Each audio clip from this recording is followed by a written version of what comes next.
I am so excited to be here today. Thank you, everyone. And I'm so pleased that Dr. Coleman will be here to offer his insights and his advice about living in the time of COVID. At the time that the committee picked this topic, we were positive that by today's date, this would all be behind us and we'd all be ready to leap forward. And here we are still with it. We still have some of the same restrictions, the questions, the fears, and not knowing what to do because there's no established rules to follow. In some ways, I think this has kind of become our new norm. Dr. Coleman is uniquely qualified to address this topic because of his vast understanding and experience with the common struggles in American families. Although he's a clinical psychologist with a private practice in the East Bay, his reach extends far beyond that, as he is a fellow in the Council of Contemporary Families, which is a nonprofit, nonpartisan organization that very often provides the press and the public with the latest research on American families and the best practices. He's frequently contacted by the media for commentary and opinions about changes in the American family, and he's been a frequent guest on the Today Show. And this week, he had 2 NPR interviews alone. He's often on PBS, Fox, CNN, Good Morning America, 2020, and NBC television. He's also written articles for the New York Times, the Times of London, an extensive recent article in the Atlantic magazine, Driver Report, Newsweek, and Wall Street Journal. Dr. Coleman, I discovered Dr. Coleman through his book that was titled When Parents Hurt, for a family estrangement issue that we had here. On March 2nd, his second book on the exact same topic of estrangement, and it's right there in this behind it, Rules of Estrangement, Why Adult Children Cut Ties and How to Heal the Conflict. Now we're going to get started with the program. I'm going to start with Dr. Coleman. I want to hear a bit about your own personal experience living with COVID, and it has to do with your new book. Even though it was just released on March 2nd, I know that it was originally scheduled to be released in November and was delayed because of reasons to do with COVID. So you must have been very disappointed in this delay. And I want to know if you can tell us what coping skills you used and what issues surfaced for you. You must have had some little anxiety about the delay, especially since so many people were waiting for this release of your latest book. Well, speaking of delay, Marsha, the Wi-Fi seems a little unstable. So if I ask you to repeat yourself, then absolutely stare at you quizzically, you'll know why. Okay. Well, I mean, the funny thing, I guess in the realm of things to feel upset about during COVID is probably on the more minor side of the continuum. But the funny thing is, the book was supposed to come out in November.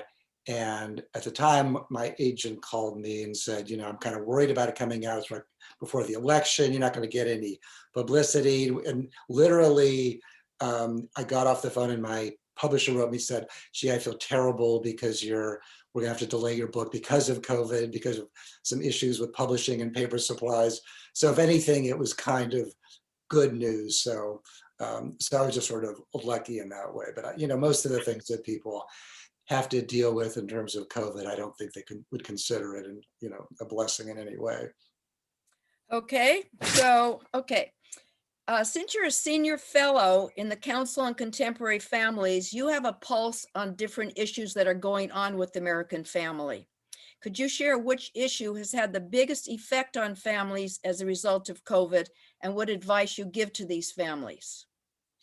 Well, there's a number of different issues. One of the biggest strains are for parents who are still raising children at home, which my daughter is one. I have a 15-year-old grandson, so I frequently hear from her themes that I'm hearing from a lot of other families, and that the research is showing as well, that American parents, first of all, get far less support than in any other Western industrialized nation, where we ranked 27th in terms of child happiness out of 22 countries studied. This was put out by the council recently. American parents are the least happy of any other Western society. And why is that? It's because our government and businesses since the 1980s have chosen to basically shift all the support that families got from government and businesses starting from the post-war period up until the early 1980s by way of good paying union jobs, pensions, lifetime employment, health care, inexpensive colleges. All those things have been shifted under the backs of parents. It's what political scientist Jacob Hacker at Yale called the great risk shift. So what's been the effect of that? The effect has been enormous unhappiness, not only in today's parents, but also in their children as well.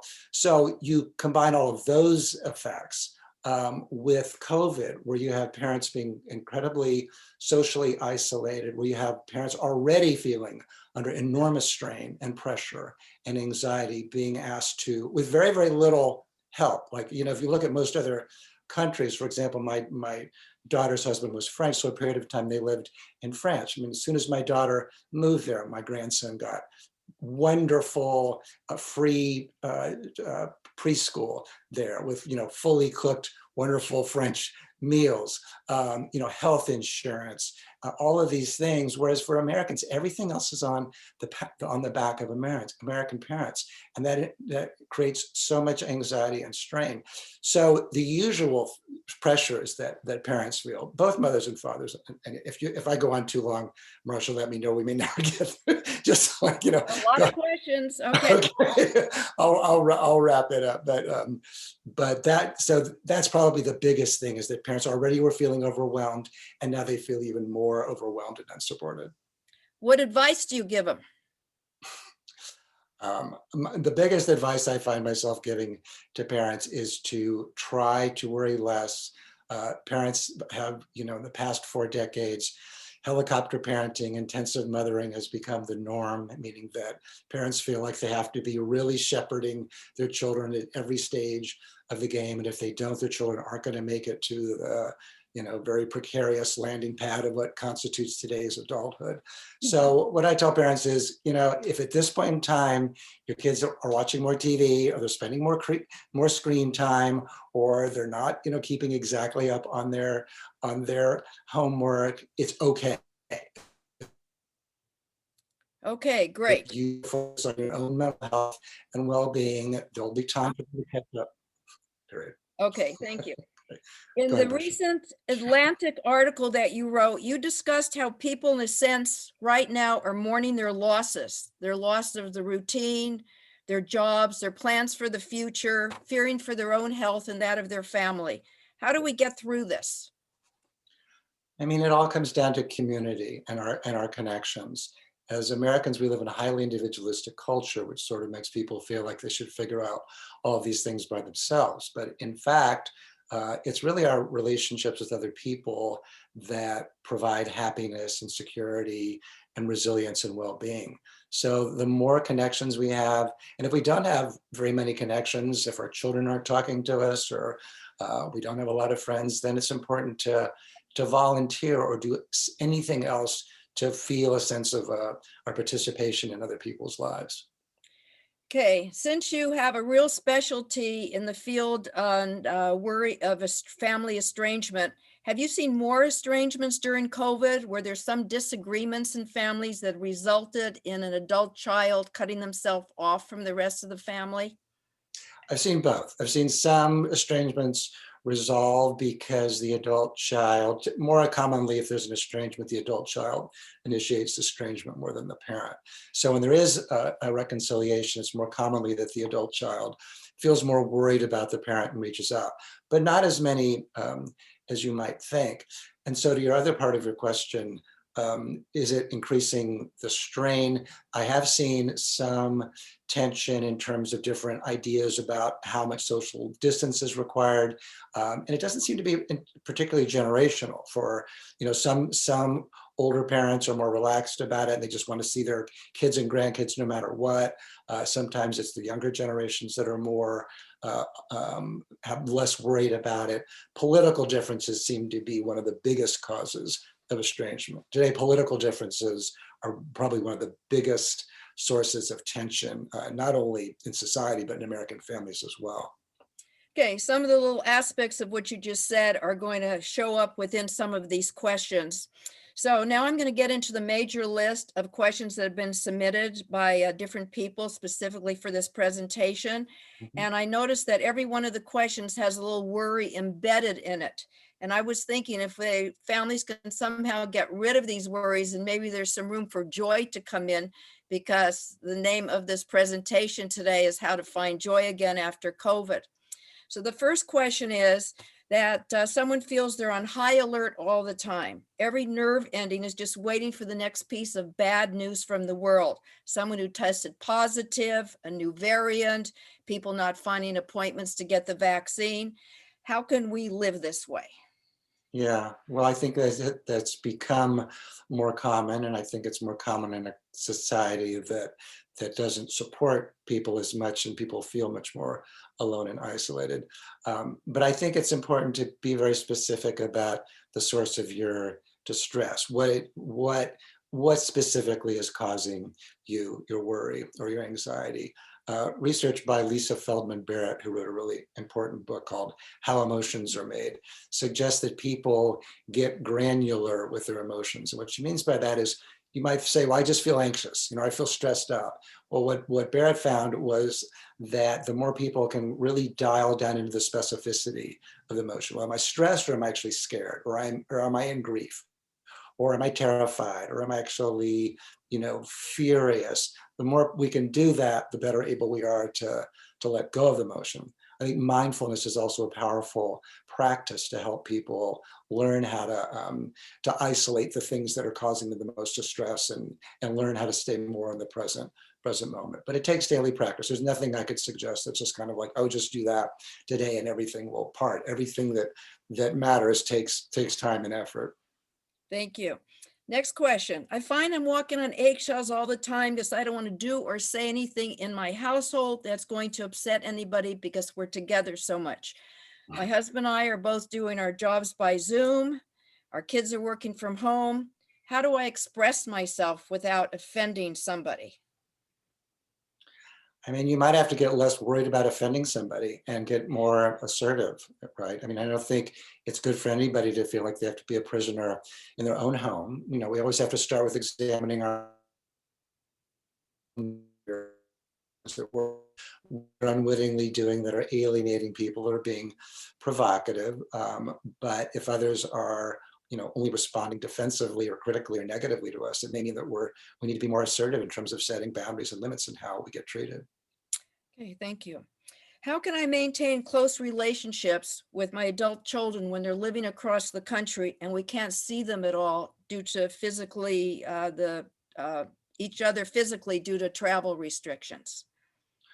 Well, I think most people have found the regular phone, text, email, Zoom contact. It's kind of, it's not the perfect solution, but it's kind of the best solution that we have right now. And we're all sort of lucky that we even have that. So I would just suggest using that as much as you can and as much as your family members will tolerate. Sometimes our adult children want less contact with us than we want with them. So we sometimes have to make peace with that too.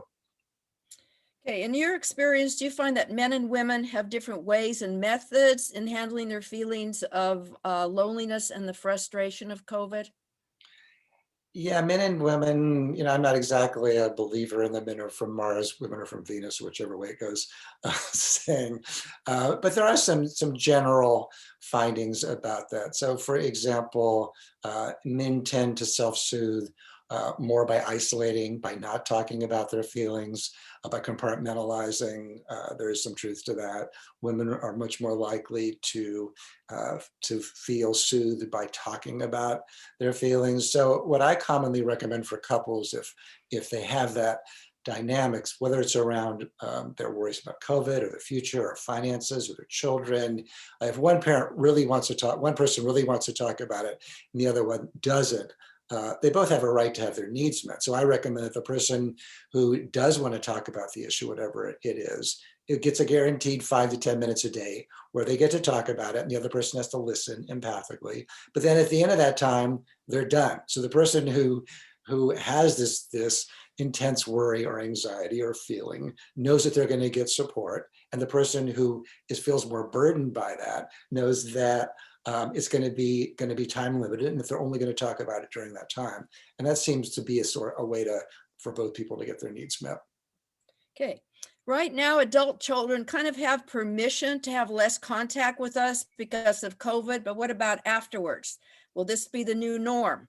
Is there something I should do now to prevent this from drifting in that direction? I'm kind of afraid it'll become okay for them to never feel a need or obligation to be connected to us, their parents, when all of this is over with. I wouldn't anticipate that would be true. I don't think that our relationships with our adult children are predicated on that. I think they're predicated on other things, how much they get along with us, how well we can communicate with them. There's some interesting research on ambivalence in parent-adult-child relationships. And if either the parent or the adult child feels ambivalent about the other one, by ambivalence, meaning if they have so many strong negative and positive feelings, then that might be much more likely to cause those both parent and adult child to avoid the other. In some ways, ambivalent feelings are experienced more aversively than just negative feelings. If you feel just negatively about somebody, you can just write them off and go, what do I care what they think, right? But if you feel like, yeah, I love my parent, but got sick of their guilt trips or advice or intrusion or telling me how to parent, that can create more strain. So I think that those are far more the principles that being connected or disconnected are predicated upon, not there being a year of interruption in the contact. Okay, I like that. That's some good optimism. What behavior would you suggest not showing to children since we're so uptight and stressed out at this time? I think our children, there can be a contagion effect from us as parents to our children. So I do think we have to be mindful of how much we talk about our fears and our anxieties and our projections into the future. I think that for all the reasons I talked about earlier, today's parents, even pre-COVID, are more anxious about the future, not only for themselves, but for their children. And that's not necessarily good for their children. Children really want to live in the present and not be preoccupied with what the future is going to be like. That actually creates much more anxiety in them because the future is unknown. So I think the parents just have to be mindful about how much they're talking about it. And if their children are anxious about it, then and support them and kind of give them feedback based on their intellectual level of development. Okay, the next set of questions may all sound like they're kind of related, but since each one was a specific question from a person, I'm going to read exactly like they said them. How can I trust my family members to do the right thing? My adult kids are flagrant and wanting to go on vacations and taking the kids on an airplane and wanting them to go back to the classroom. I don't want to get into a fight with them about everything. Any advice? Well, it doesn't sound like you can trust them to do the right thing. Sounds like, at least from CDC guidelines at this point, hopefully that'll end soon, they're doing the wrong thing. So then the question is, I think you can weigh in maybe once about that, but you're going to hurt your relationship with your child, your adult child, if you are too intrusive with your advice. That said, you can say, I'm not comfortable seeing you until everybody's vaccinated, unless you're going to practice social distance, but you can't run their life for them. If they choose to do all those things, then you're better off just saying, okay, well, I feel about it. It's not what I would choose to do, and I hope you stay safe, but good luck, basically. Okay, some of my friends have a completely different idea of how restrictive to be during COVID.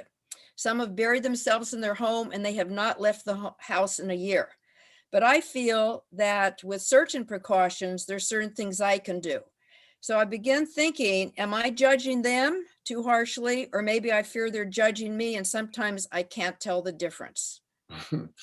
Well, we don't know whether they're judging you or not. I think that everybody has to make these decisions based on their own risk tolerance and their own reading of the guidelines and their own commitment to science. So I think those have to be the principles that these kinds of decisions are based upon. I'm sure some people are more judgmental on either side. They're either judgmental of the people who are, super careful about the CDC guidelines, and they're judgmental about those who are too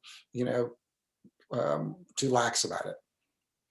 Okay, what do I do about certain friends who bring negativity into my life right now? Before COVID, we kind of met in a group and I kind of didn't need to listen to them all the time. But right now it's so noticeable that it's gone through my mind that I might have to cut this person out of my circle of friends. So I'm not sure what I should do. Should I just wait it out and see how I feel about them? So this person wants to know what to do. I mean, if it's a sort of a pure COVID response, you could wait it out, because hopefully in the next few months, this is going to all change. I mean, in general, if somebody's really getting on your nerves that much, it may be useful to give them feedback about that in a careful, loving, and affectionate way. I assume this person doesn't know that they're turning you off, so you want to put it in a way that doesn't sound judgmental. Okay. I have a friend I spend time with, and she gets together with her own large family, but assures me that they're all very, very safe. However, when I get together myself with a friend just for coffee, the same friend's questioning me and gives me the third degree and wants to know everywhere my friend has been that I have coffee with. And we end up arguing about this. Any advice? I mean, I guess if it were me, I'd say, look, you have to either trust me that I'm using good judgment, or not. I don't really want, it doesn't feel good to me that whenever we get together, you give me the rundown. Either you take it on, I'll give you, I'll tell you the best of my ability, the kind of principles that I'm using, and you have to either accept that or not accept it. But it doesn't feel good to me to get grilled by you every time we get together. Okay, great. Some of my friends have had both COVID shots and still say they don't trust outdoor dining and aren't going to change their habits or behavior yet. How do I react to this, since I really don't agree with them at all and feel they should be moving ahead a bit? Well, you can't really change people's minds about these things. I mean, if that's how they believe, that's how they believe, and I wouldn't hurt your friendship by disagreeing with them. If you have some fact that you think is going to be persuasive, you could try telling them that once, but they probably have the same information that you do. So I don't know that you should hurt your friendship by arguing with them about that. Okay. It's so hard for our family to get together for holidays because we all fight about our differences in opinion on COVID. Right now, the misunderstandings around COVID have separated us and we've given up trying to all get together. Is there a best strategy we should use?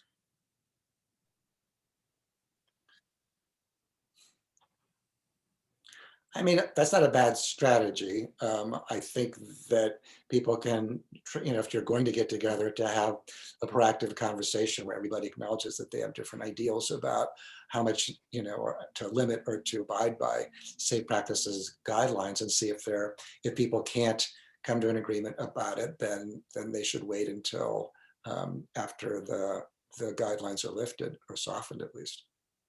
Okay, this next one you may have already kind of answered. Is there a certain conversation my husband and I should be having with my son and his wife when they tell us they still don't feel it's safe for us to have contact with our grandchildren in spite of the fact that we have both had our doses of the vaccine? Well, I mean, as long as you don't think that they're using that as an excuse not to see you, I think that I have heard from some of the families that I've worked with that they feel like their, son or daughter are kind of using that as a boundary that they might want to set, and aren't setting otherwise. So again, I mean, I think that it's kind of like my advice for parents in terms of grandparents. You kind of, you sort of have to, your adult child has the power in terms of how much you're going to see them and how much access you're going to have to your grandchildren. So you really have to just accept that as a reality and not alienate that person by pushing too hard past their limits. Okay, this next question comes from a 70-year-old woman who lives alone, and she asks, how do I learn to enjoy and accept life as I experience my body beginning to fail with aging when I feel so many choices for my life have been limited by pandemic? Yeah, there's a colleague of mine, Ashton Applewhite, who does a lot of research and wrote a great book called This Chair Rocks. And so she's done a lot of examination of, I mean, she might be good for your group as a speaker. She does a lot of speaking. I think she has a TED Talk as well. But she talks about that part of our goal as we age is to really kind of embrace it and accept it and maybe mourn it for some period of time, but also to also be acknowledge all the gifts and strengths and wisdom that comes from aging. Yes, we can't be as physical or all the other things, but there are also advantages to being older, which in most cultures they recognize and have protective policies in place for parents. So that would be kind of how I would think about that. Okay. I feel depressed when I hear of another store closing or workers losing their job. I feel it's kind of my duty to empathize with everyone. How can I allow myself to feel joy anymore when so much is going on? I feel I'm putting shutters on if I try to be happy and pretend that part, not pay attention to that segment of society that is suffering so much. Yeah, I mean, what you're describing is the phenomenon of survivor guilt. It was a term that psychologists developed after World War II as a result of observations at Holocaust. The families of Holocaust survivors were much more likely to be depressed and unable to enjoy life because they felt like, well, what right do I have to enjoy life when my family died? I think that we've seen from other research that there's subtle levels of that as well. So I think you're identifying that phenomenon where sounds like your life is going okay, but you feel like, well, am I being selfish or mean or a bad person to enjoy my life? And from my perspective, we don't really help people by not enjoying our lives. I think empathizing with the poor and the downtrodden is a really important and key part of being human and a necessary part of being human. But I don't think it's that instead of feeling joy. In general, the more capacity and expression of joy and resilience we have, we actually have much more to give to others than if we only join them in their suffering. Great. Are there some new behaviors you think we as humans will have to adopt that will help us on this new journey in a new reality?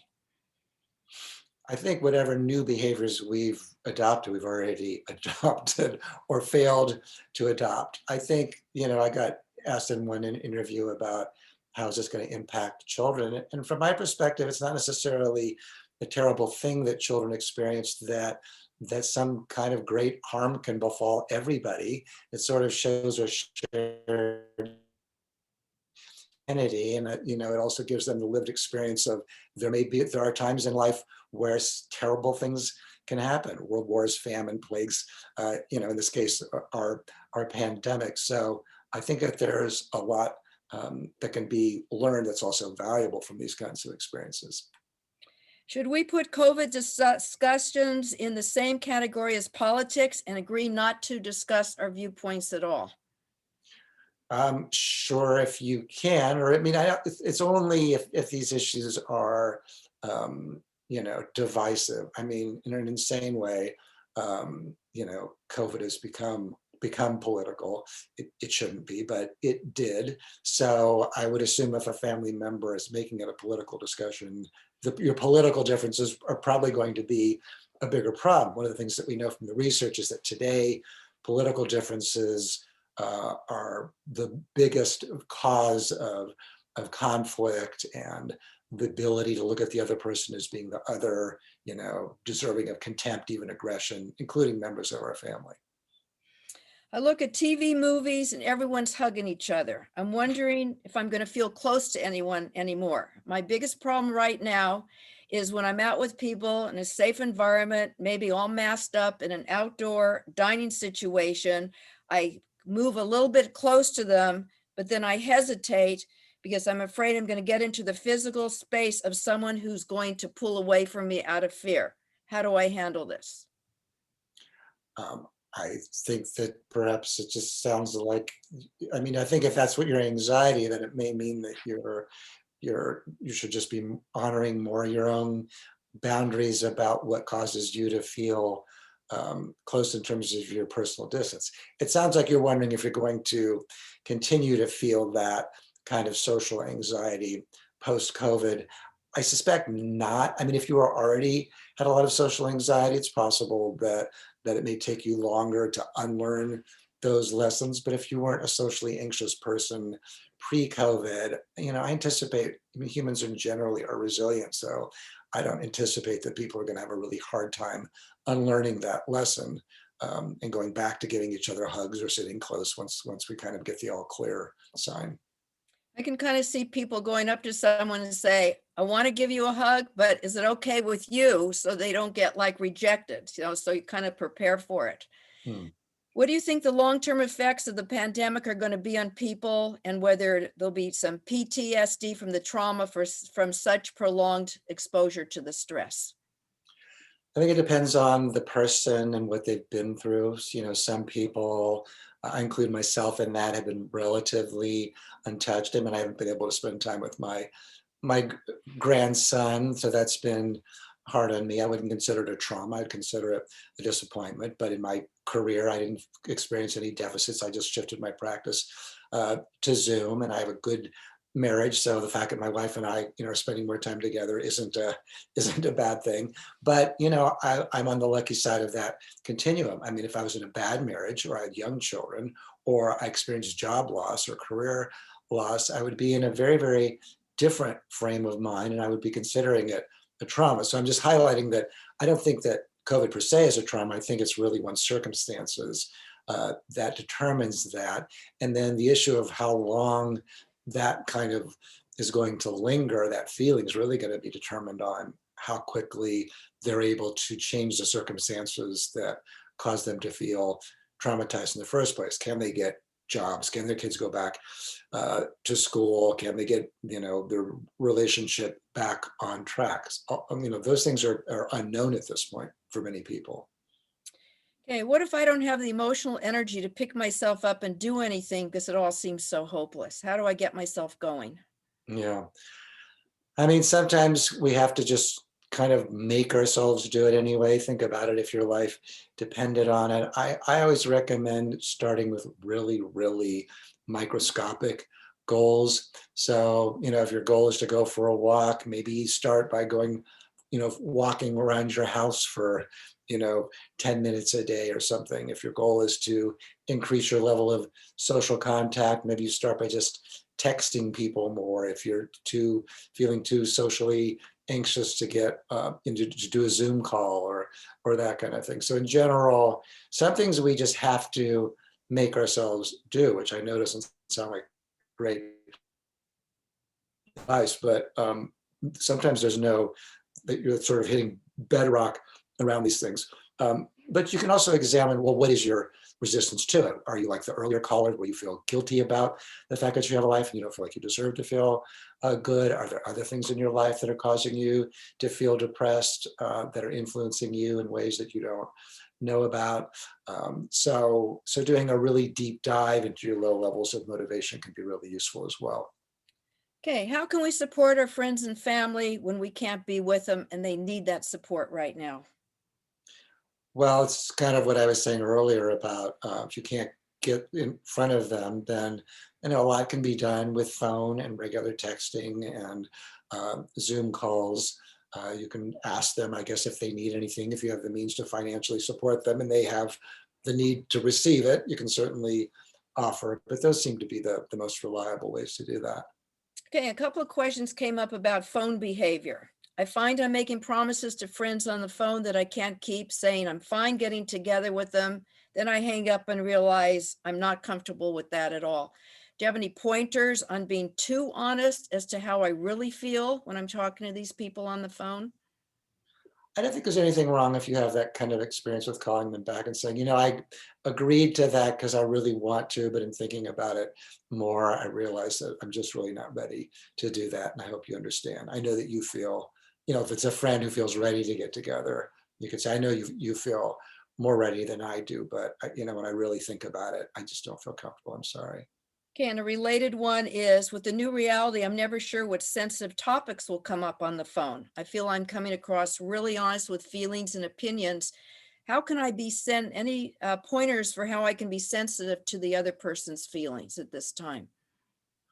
Well, I guess it really depends on whether you're getting negative feedback. So it may all be in your head that you're coming across inappropriately. But if you sense that your friends aren't calling you as much, or they're reacting more defensively, or you're finding that people are complaining that you're hurting their feelings more, then it may mean that you do have to dial your communication back and be more conscientious and more careful.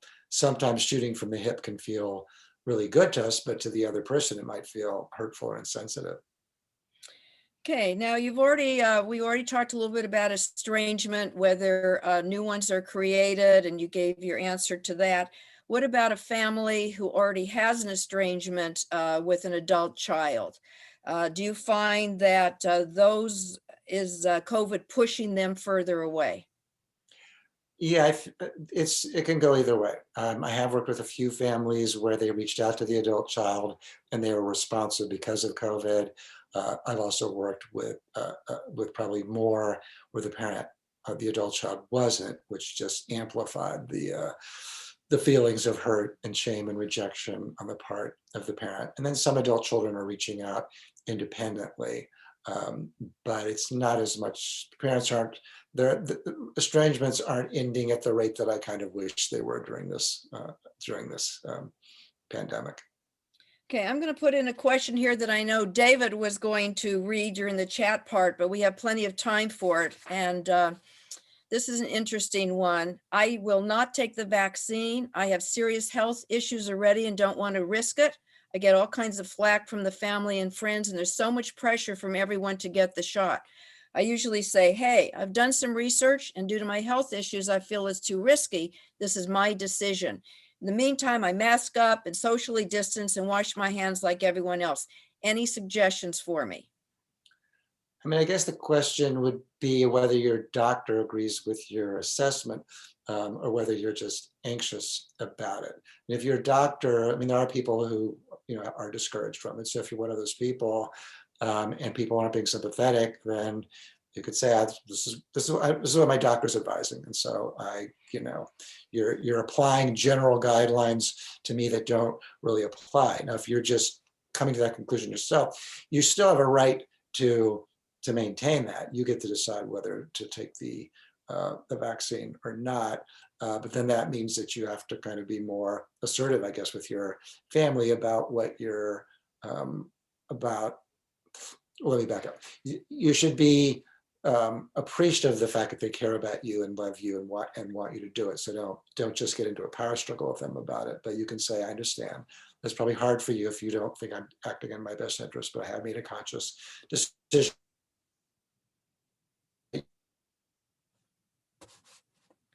Uh-oh, he froze. Let's just not talk about it anymore. I understand what you said. It's been duly noted, and let's talk about something else. Okay, so I'm kind of getting to the end of my section here, and my last question was, do you have any final comments about how to restart our lives as we move forward? Is a series of steps, and how do you think it will play out? I don't have a lot of worry about people's ability to restart their lives. I think that people, in the same way that the economy is anticipated to come roaring back, I think that people are going to very, very quickly, they're going to be like kids let out at recess, basically. So I don't, unless your relationships have been damaged in some of the ways that we've talked about today, I don't know that people are going to have to do anything special to restart their lives, unless their lives, unless they've lost jobs or their marriages are faltering, or their children have gotten so far behind that they're going to need extra help and care. But otherwise, I think people are just going to be thrilled to be back in the game and are going to behave accordingly. Okay, before I turn everything over to David, and since we're fine on time, I'm just going to ask you maybe to spend a minute on talking about estrangement and exactly what it is, and that it's the silent epidemic Because Dr. Coleman, he works with somebody who started a support group, a Facebook support group for estrangement and families. And in 1 year, I think Barbara has what, like 1,200 families or people who are part of that support group. And it's something a lot of people don't even know about. And Dr. Coleman has a weekly Q&A and does webinars and has a following around the entire world. And I found it interesting in a recent webinar, he was saying in certain countries like Italy, people don't even know what you're talking about, that an adult child would sever all connections with their family. But you said like in the UK, they have a similar type of thing. Do you want to just spend a minute and talk about this thing that's happening? Sure, and just to clarify, I do a free Q&A on every Monday at 11:30 to 12:30 for estranged parents and grandparents, and you can find out about it through my website, www.drjoshuacoleman.com. And I do have a colleague in England, Becca Bland, who's estranged from her adult children, and we've already formed a training program for coaches and therapists and clergy, actually, who want to learn more about estrangement, called standingtogether.net. And we did it because we both work. She works a lot more with the adult children, and I work a lot more with the parents, but we both work with both populations. And what we found is that therapists and clergy and coaches often make matters worse because they give advice that isn't really in tune with what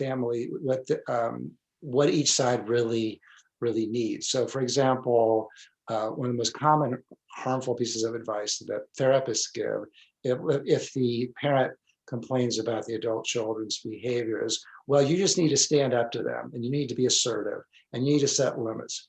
And the problem with that behavior is it's not contemporaneous with the way that family life has changed. So something I talked about in my Atlantic article, I think it was last month, that families have radically changed in the past half century, where the guidelines that caused parents and adult children to behave toward each other in a certain way are radically different. Today, nothing compels an adult child to be in contact with a parent beyond that adult child's desire to have a relationship with that parent. Second of all, relationships are predicated on the principle of whether or not the relationship is a platform of personal growth and happiness, especially for the younger generations. For parents, it's much more predicated on, is my child doing okay? Are they flourishing? Are they thriving? Do they feel close to me or not? Am I getting a reflection of being a good parent or a bad parent? It's a very different perspective from the adult child. It's what sociologists refer to as the intergenerational stake hypothesis. Parents have a stake in their children behaving in a certain way and launching, whereas the younger generations, their stake is much more in developing their identities, their autonomies, raising their own children, they're developing their careers, etc. So commonly when therapists and clergy give advice, they're not really understanding the relationship change.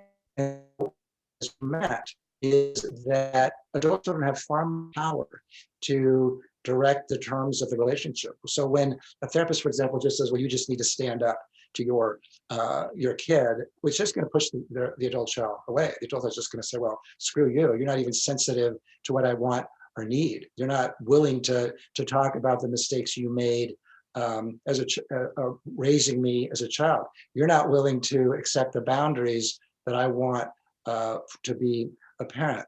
So that's it about the training. But the other thing that I really want to get into the public awareness is that typically people assume that if an adult child is estranged from a parent, first of all, there are good reasons. I'm not of the mind that, oh, nobody should ever estrange a parent. The parent is completely unrepentant if they've abused their child, neglected them, if they're completely unwilling to have a relationship with the adult child that is sensitive to what the adult child actually needs and wants in a relationship. Sometimes estrangement is the only solution that makes sense for the adult child. But estrangements aren't only because the parent abused their child or they neglected them or they were insensitive.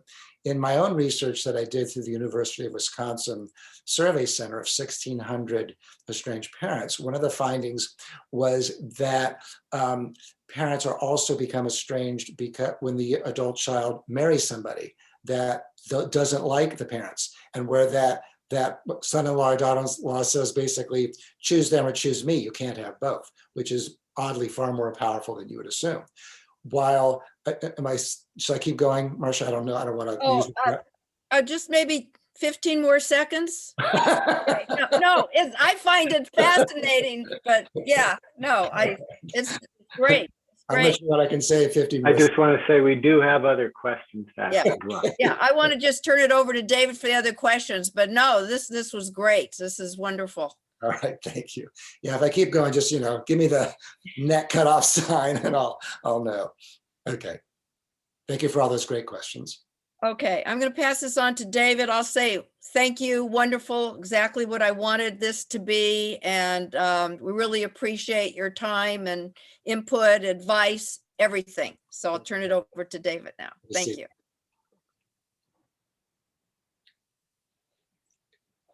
Your audio's off, David.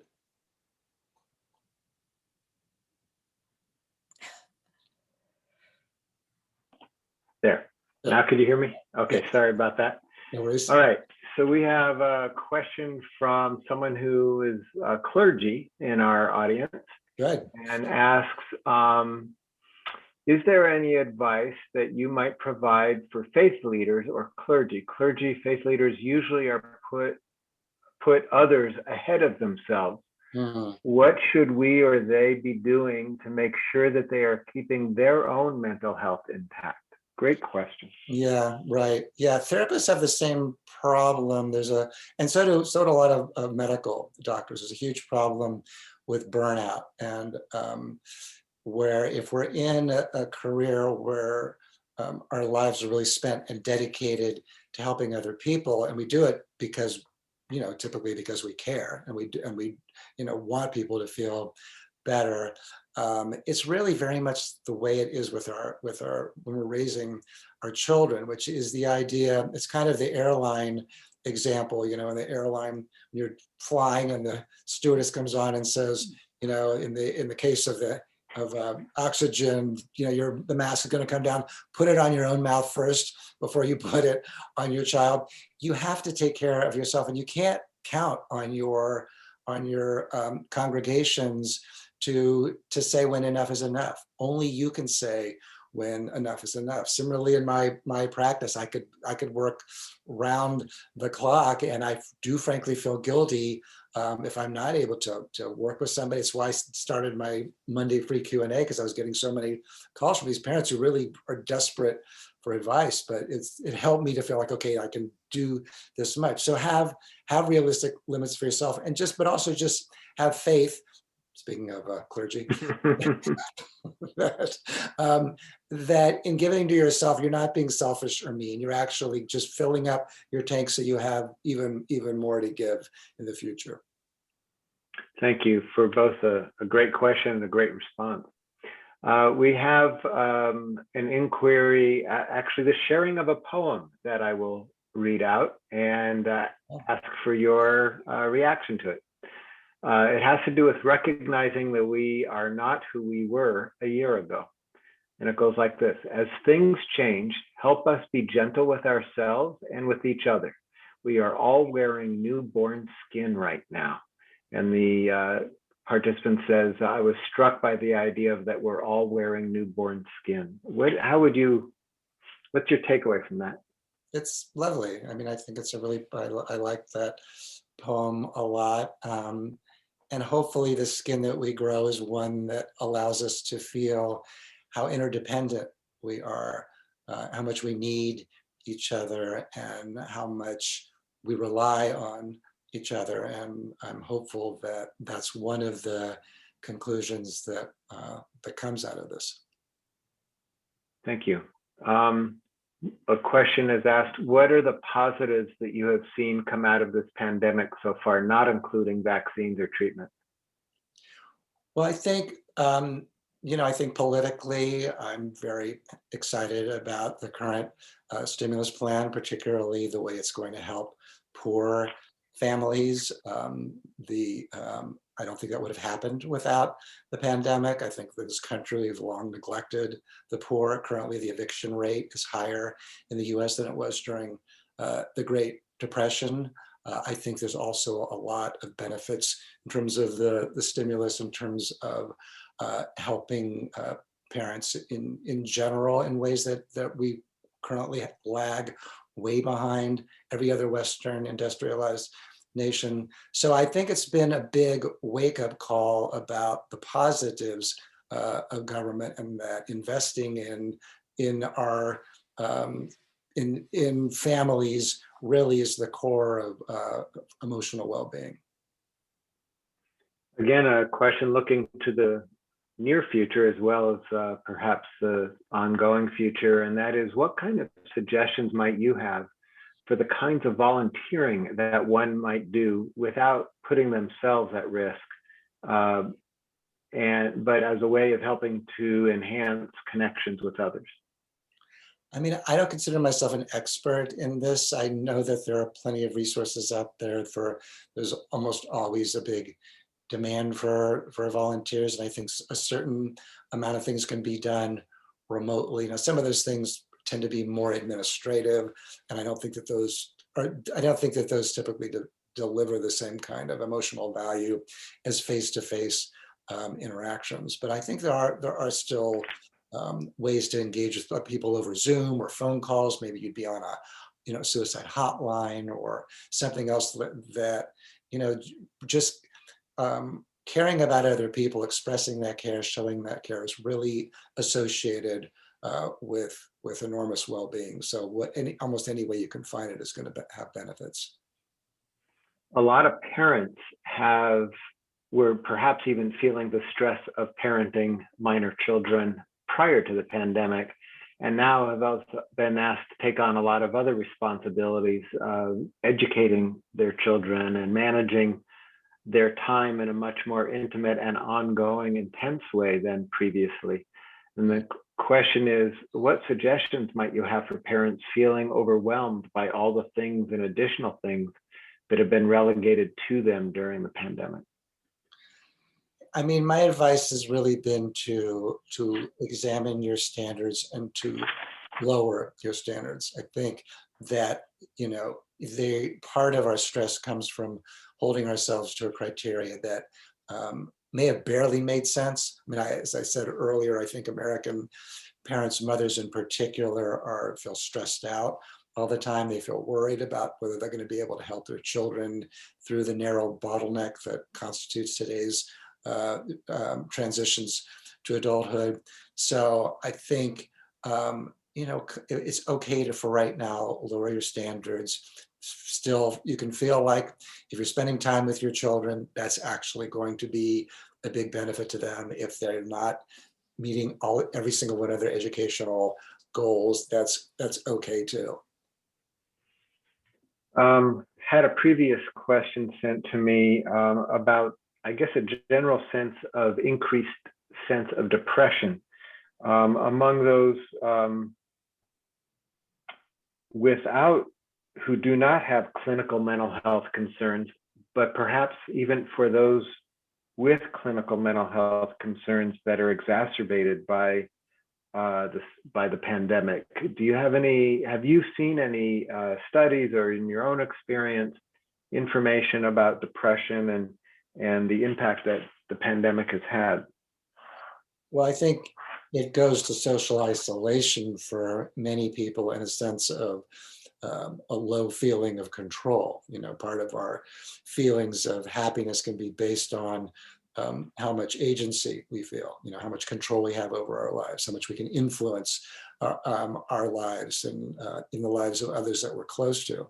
So the pandemic has put these enormous barriers to that, and has kind of boxed all of us in a certain way. So I have a very close friend, for example, who's in his 60s and he's single, and he was just starting to date again, having been newly divorced, and now he can't date. He said that the dating over Zoom is really just kind of depressing. And so there are many ways that it really limits our abilities, even if you didn't have a predisposition to depression or you weren't depressed in the first place. All the constraints on our activities can certainly cause depression. Yes, I think that question also hinted upon, the overwhelm of politics, of the news, of new social challenges that are, all of these have been contributing factors. Yeah. Interesting you talk about, the issue of control of what's going on. There's a question, are there any tricks of the trade or tips that we can take from change management, concepts in terms of helping us adjust or even feel or a sense of control over the changes that are either inevitable or being forced upon us? I mean, it sounds like the caller is referring to a certain kind of managerial theory, change management. Is that right? Right. I don't know a thing about that. Okay. I think the underlying notion, though, is Sorry. that change is inevitable, Yeah. whether it's going from young to old, as we spoke about earlier, or the pandemic is being forced upon us. Mhm. And so adaptation, pivoting, if you will, is a technique that might, I guess the need to be able to adapt is part of the question. Are there things that you might advise someone who is facing change against their will on how to cope with that? Yeah, I think it's typically a matter of looking at what your anxieties are, like what areas are you, what are you afraid of? Are you afraid of failure? And if you do fail, what in particular about that scares you? In cognitive behavior theory, we have this exercise called the downward arrow, which is you sort of start with the first level of anxiety and then you just keep going down to the absolute worst case scenario. And what it highlights is the way that what stays in the dark grows in the dark, which is tied to Tara Brach's concept of radical acceptance. The idea that we're better off sort of facing things that we are either out of our control or very little in our control, and kind of, embracing that to a certain extent, and not kind of hand-wringing over it, and then looking at what we can control and what our resistances are to taking steps in that direction. We hear a lot about mindfulness and that it can help. What is it that happens in our bodies when we practice mindfulness on an ongoing and consistent, frequent basis? Well, what I like about mindfulness, and I recommend it a lot to the estranged parents in my practice, there's a saying that depression is living in the past, anxiety is living in the future, and joy and resilience come by living in the present. So what mindfulness does is it really makes you very, very aware about the way that your mind is constantly active and directing your feelings in ways that are actually deleterious to your mental and physical well-being. So when you practice mindfulness, it's really kind of use your breath typically, and I guess at least in one form of mindfulness. And the thing that's useful about the breath is it's kind of like a metronome. It's always there. And you really kind of even experience people who practitioners of mindfulness still drift. They're just more quickly able to catch themselves and get themselves back into the present.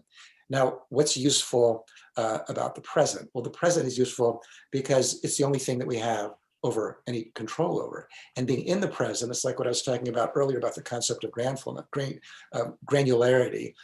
really dialing down into your specific feeling, is that the more you can do that, the more quickly and better able you are to identify your feeling, label it, kind of watch its passing, the less intense those emotions are going to be, and the more quickly they're going to pass. So that's really the value in the practice of mindfulness.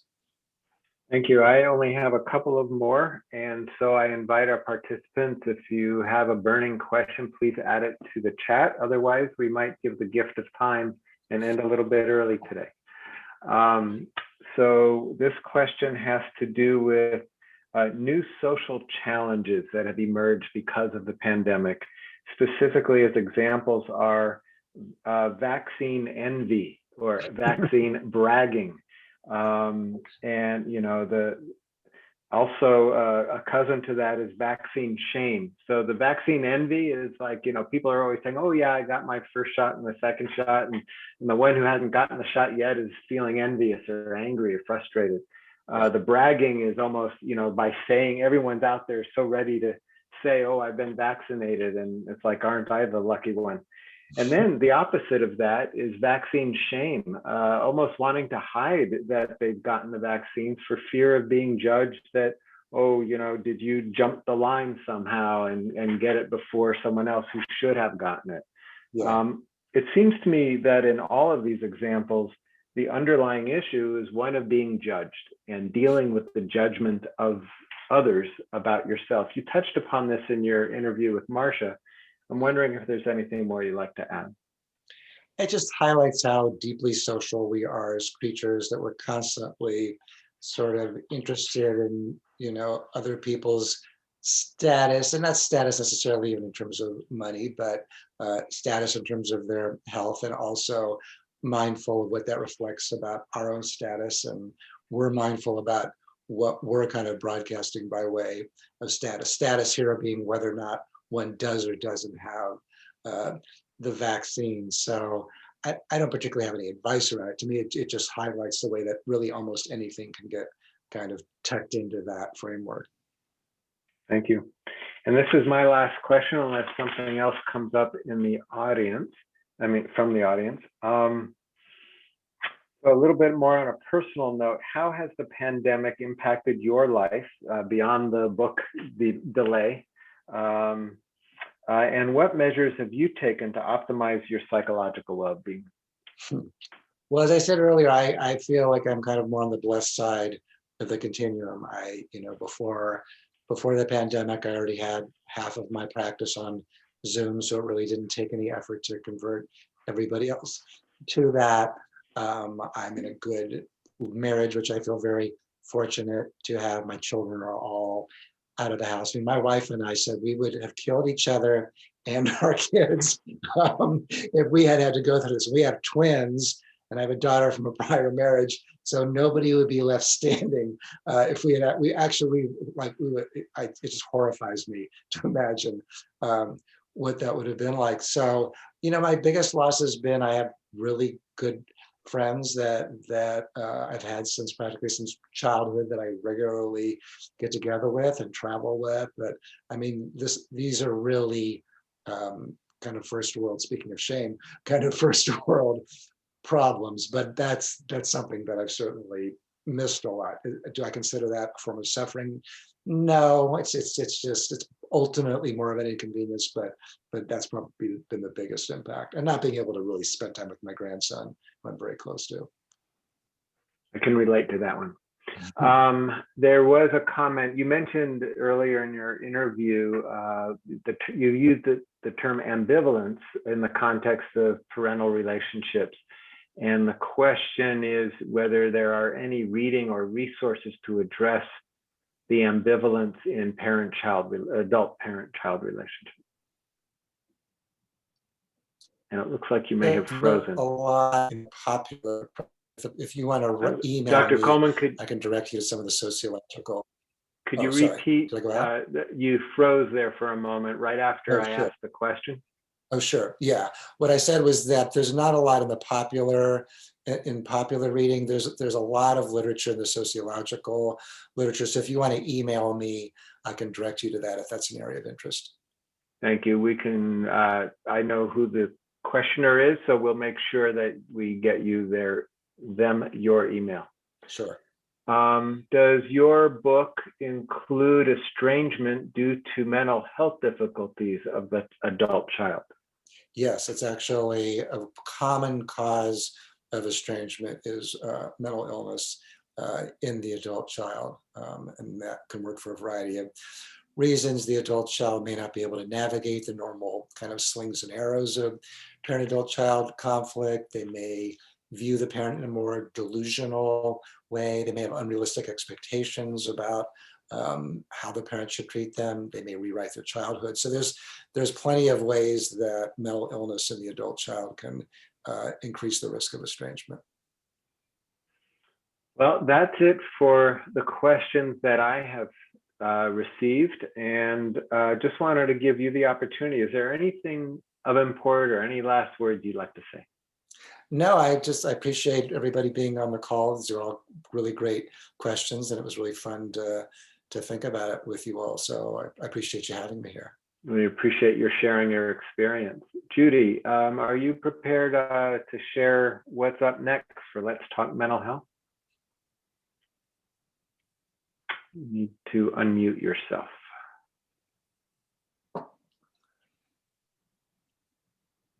I hope you've all enjoyed this program as much as I have, and we hope that you'll join us again on Sunday, May 23rd, again between 3 and 4:30 in the afternoon on Zoom. The topic is yet to be confirmed, but if you'll all check on the sources that guided you to us today, we'll soon have information about the topic for May 23rd. So we hope to see you then. Thank you, Judy. And we invite everyone, even offline, you have Marcy Ellen Benson's email. And if you wouldn't mind sharing any topics that are of interest to you, and we might be able to actually incorporate that in our future sessions as well. With that, I would like to ask Rabbi Cedar if you wouldn't mind bookending our session and giving us some closing remarks. Sure. Thank you so much, David. And thank you so much, Dr. Coleman, for your very thought-provoking presentation and the Q&A session.